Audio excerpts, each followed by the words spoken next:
On 25th February 2021, the Ministry of Electronics and Information Technology (MEITY) of the Government of India had given a 3-month time to the social media platforms, that is WhatsApp, Facebook, Instagram and Twitter, and OTT platforms, that is Amazon Prime, Netflix, etc., to comply, that is to implement the new IT rules within 3 months on their platforms.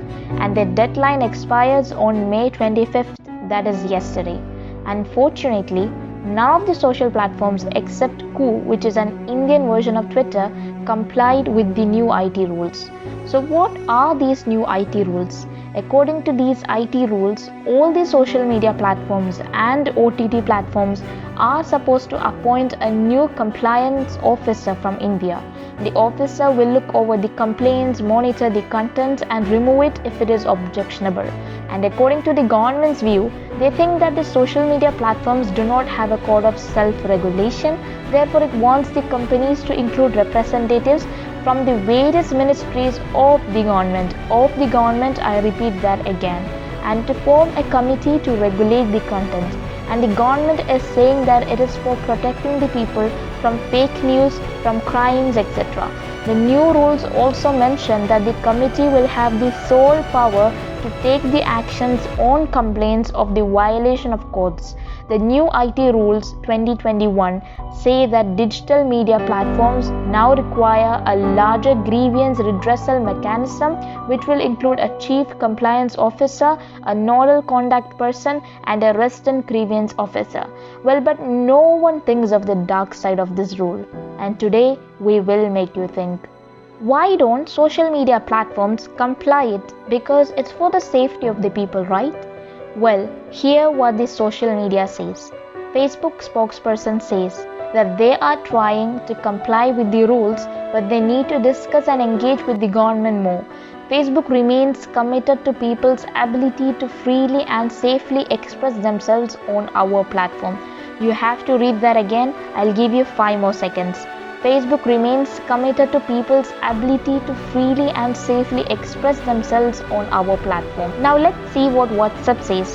WhatsApp completely objects against this rule because according to WhatsApp spokesperson, requiring messaging apps to trace chats is the equivalent of asking us to keep a fingerprint of every single message sent on WhatsApp, which will break end-to-end encryption and fundamentally undermines people's right to privacy.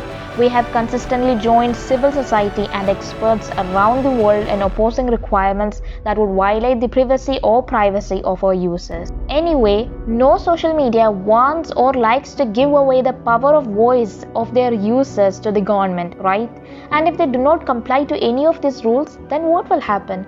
According to the government, if a Twitter, Facebook, Google, WhatsApp or any other social media company do not follow the new rules, they will lose the protection that intermediaries get in the IT Act. Once they lose their protection, they can be dragged into a court and prosecuted using the applicable laws. Wow, almost all of the social media platforms are actually concerned about the users' privacy and safety, and they are trying their best to protect them and from fake news and crimes that happen in social media to be fair and efficient. But what is the actual purpose of this? I mean, giving the complete power of these apps to the government, so that the actual power, that is the voice of the people of India, will be taken away by the government.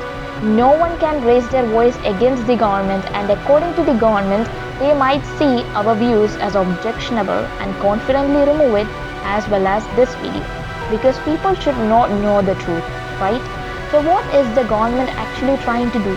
The government is facing enough criticism through social media due to Lakshadweep issues and CA&RC issues, but now they are trying to suppress the people and their freedom of speech and expression.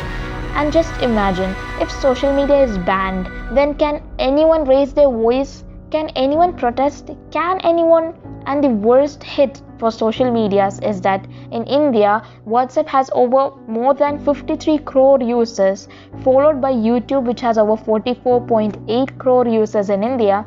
Facebook has around 41 crores, Instagram has around 21 crores. So people of India, Indians, you need to wake up and share this to the people. Doesn't your privacy matter? Don't you want to express freely, talk freely? In the Article 19 of Indian Constitution as well as in the preamble, it states that to preserve the democratic way of life, it is essential that people should have the freedom to express themselves, the freedom to express their feelings and to make their news known to the people at large. Anyway, the Indians elected the ruling party as well as the Prime Minister, so they do not have any right to take away your rights. Anyway, the ban hasn't been imposed yet and the social media platforms are working on it unless government makes a move on it. So take care guys and stay blessed and share it to all of your beloved ones. Let the world know.